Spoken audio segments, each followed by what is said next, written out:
My name is Nina Crosby. I'm enrolled in EDTE 3308, and I will be reporting on the January 23rd regular board meeting for the Antelope Valley Union High School District.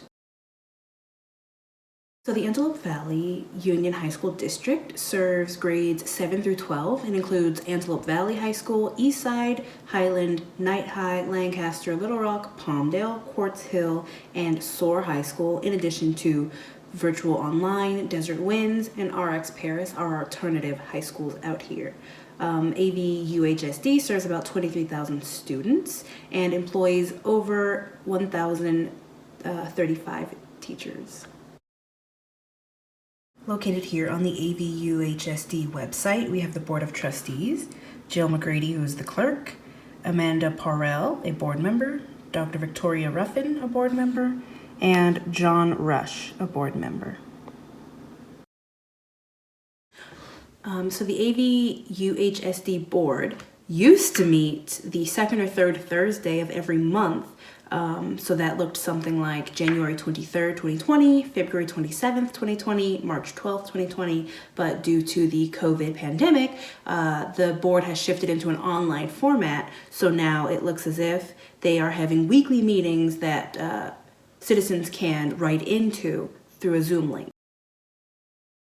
So the type of business that's conducted at a board meeting includes covering the concepts and roles of the educators and any staff that's going to be involved in that district, renewing the philosophy, the goals for the school district, the goals for student learning, comprehensive plans that might be needed for individual schools or individual students, maintaining non-discrimination in district programs and activities, ensuring equity, acting out school plans and site councils, any need for school improvement programs, charter school authorizations, charter school oversights or renewals or revocations, consolidating school programs, comprehensive safety plans, evaluation of consolidated programs, local control and accountability, school accountability report cards, quality education investment, and awards for school performance. And what the board includes on their website is that they want to be heard by the community. So their types of business also include any concerns or suggestions made by the community or by members even within the district. And that also includes looking at community relations, maintaining an effective administration, looking into their business and non-instructional operations, as well as maintaining personnel files, students,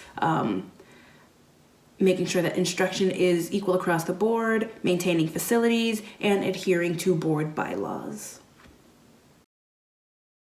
I'm reporting on a board meeting from January 23rd. I wanted to discuss the environment and atmosphere of what these board meetings are like.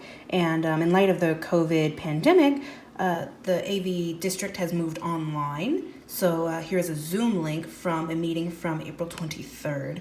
In which, again, the meeting is still professional, the meeting is still community and student oriented, but everything has just been shifted online. A lot of districts have gone over budget, and I would like to know where we stand as a district.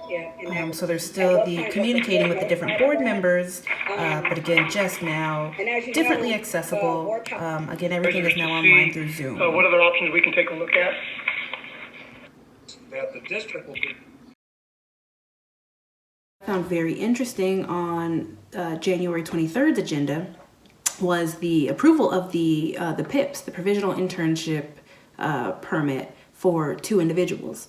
And I find that interesting because working here in the Antelope Valley, I've noticed that there is very much so a lack of educators, particularly credentialed individuals. So I find it very interesting to see that we've been struggling to hire credentialed educators or instructors, and it looks like unfortunately our district is just relying on PIPs and STIPs, and hopefully that is enough to accommodate our students out here.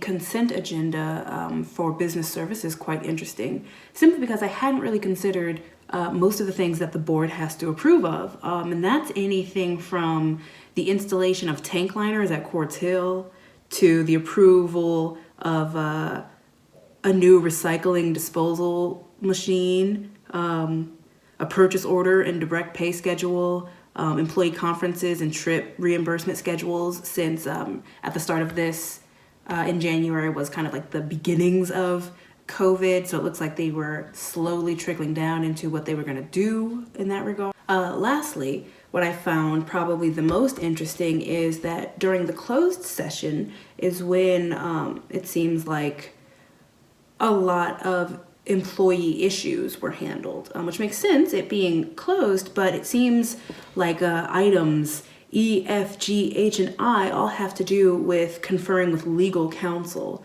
which is interesting. And when I click on it, of course, it says, unknown at this time, everything's closed session. But it looks like a lot of these are dealing with a pending litigation situation with the government, which of course could be anything, but it is a little concerning reading through the agenda and you get to the bottom and it's the closed session. Of course, there's no information provided to the community. So it's a little interesting to see, sort of at the bottom of the event, closed to any other eyes and ears, is when there's issues with either the government or some sort of legal issue with staffing. The agenda seems pretty standard, pretty traditional, kind of aligned with what I anticipated.